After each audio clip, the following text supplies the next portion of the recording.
Hello everyone.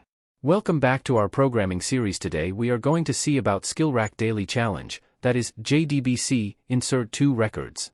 String insert query 1. This line defines a SQL query string for inserting a record into the student table with placeholders for the values.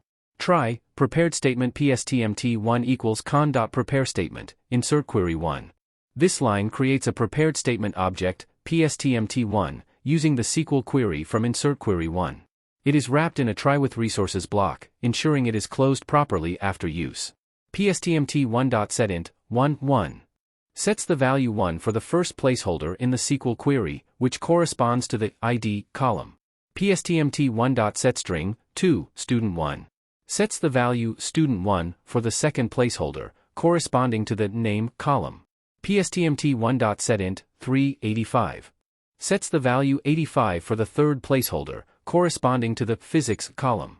pstmt1.setInt 95 sets the value 95 for the fourth placeholder, corresponding to the maths column.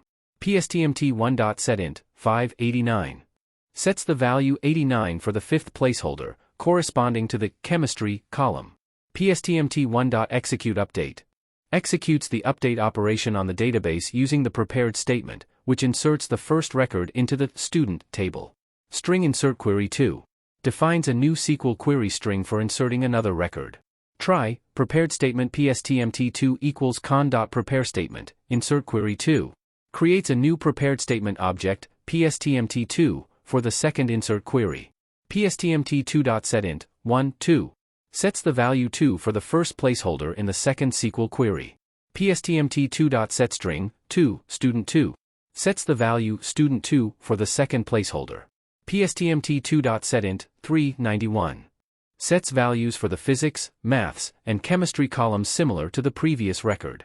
pstmt2.executeUpdate executes the update operation for the second insert query, inserting the second record into the student table. The entire code is wrapped in a try-catch block to handle any potential SQL exception. If an exception occurs, it prints the stack trace for debugging purposes. I hope this explanation helps. If you have any further questions, feel free to ask in the comment section. Don't forget to like, share and subscribe for more programming challenges. Thanks for watching.